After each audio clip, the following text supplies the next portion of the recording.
Well, hello once again.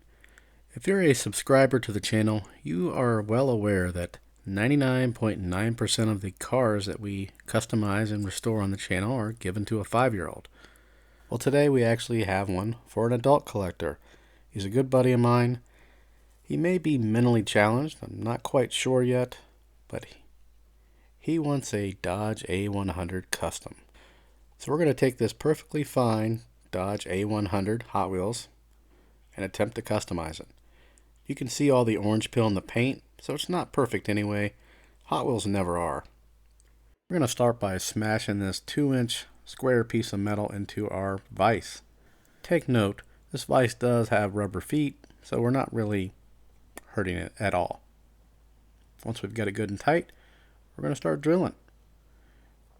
This is our .050 bit, or a number 50. You can find links to that in the description below the video. Now we're going to actually grind off the post. Normally I take a larger bit, like an 1/8 inch bit, and drill it out, but I don't want any marks on the base. Then simply pop it off with a screwdriver.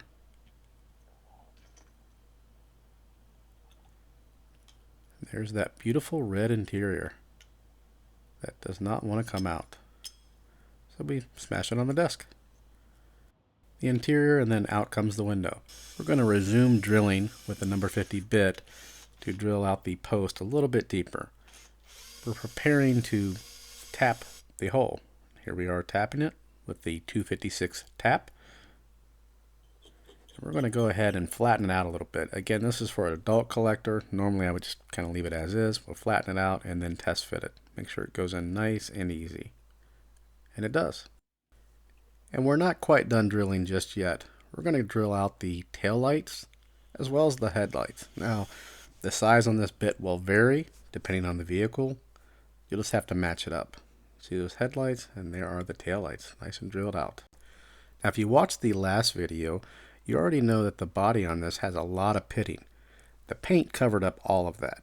And you should be able to tell I've already started on the top half of it. These newer castings are far worse than the old red lines. We start with dry sanding with 400 and work our way up to 3000 with a wet sand.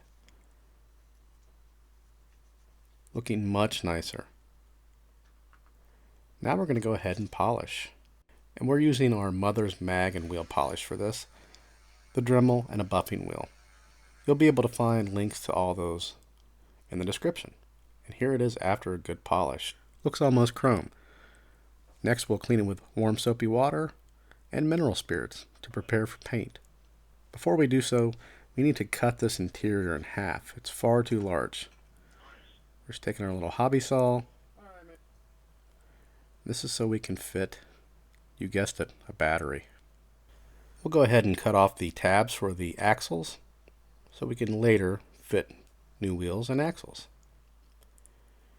Now we're going to drill a hole in the base because we need access to a magic button that operates these lights. Next we're going to go ahead and tackle the wheels and axles. We're going to use these small glass beads. These make it really easy. You don't have to crimp anything. You simply stick them on the axle, glue them in place, and then we paint the center because the axles are gold. We want it all to be black.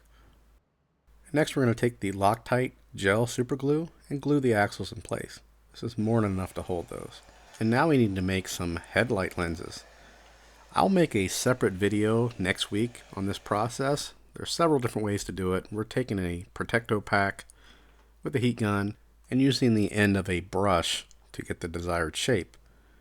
We simply push the lens in place. You can see the difference. That's without a lens.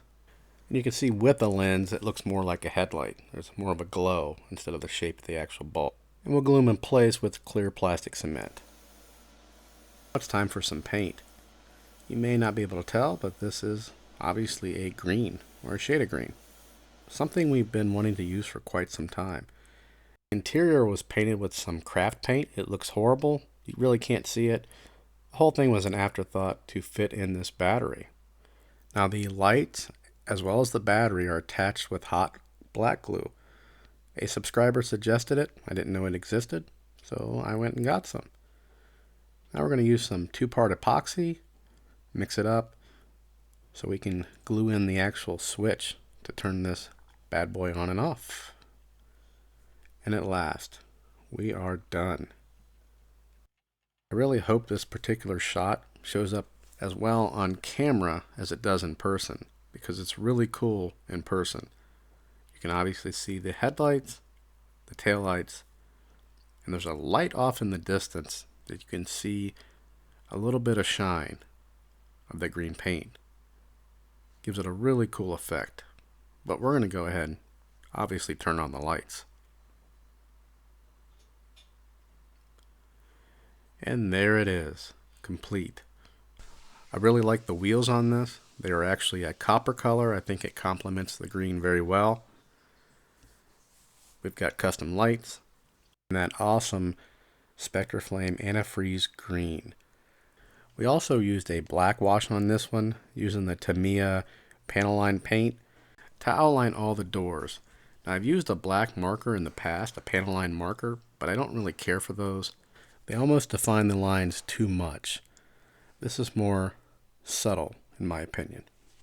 We also painted the door handles, the front ones at least. I've since painted the rear. I didn't realize it until I watched the video. It's something I left out. Now this custom is far from perfect, but since you cannot use a primer for Spectraflame, well, you can, but to get the full effect, this is the best that I can do without using primer. This is raw metal with a see-through paint essentially. To me it looks great. There's no bubbles in the paint, there's no orange peel, there's no dents. Now keep in mind, this is no clear coat. This is Spectraflame paint with the hardener. I also have not polished this paint. I really don't think I need to, but the reason why I haven't is right now it's Saturday, September 22nd at about 11 p.m. I didn't paint this until Friday, September 21st at about 10:30 p.m. Here we're going through all the light functions. You see we have regular lights, front and rear, high beams, and now flashing lights. Looks pretty darn cool. Hopefully he likes it as well as I do. And remember, this is what we started with. Nothing wrong with it at all. From a distance it looks great. There is a lot of orange peel, as there are with all the Hot Wheels. And I will tell you, this paint was a bear to get off. It took several coats of aircraft stripper. The citrus strip wouldn't do anything to it. And the paint was really thick. Had to be to cover all those imperfections. But here's what we have now. Totally one-of-a-kind, custom Dodge A100 with working lights and Spectraflame antifreeze green paint. Now I do have one disappointment. I wanted to get this custom to my buddy before I release the video, but I'll be out of town all next week for work, so unfortunately he's going to see his finished product before he actually gets it, because it hasn't shipped yet. We'll ship it Monday before we head out of town. And I'd like to take this time to thank all my Patreon supporters, especially my top patron, Corbin Toll. If you're interested in Patreon, be sure to check out the links below the video in the description. And we're going to be changing the tiers. So if you're on the $3 level and you'd like to bump down to the $1 level, that's fine. The $1 level will now get you access to the monthly giveaway, which we will have next week. The different tiers for a giveaway are unfortunately against Patreon's rules and regulations. If you like any of the tools we use in the video, be sure to check out the links. They're located below the video in the description. And as always, thanks for watching.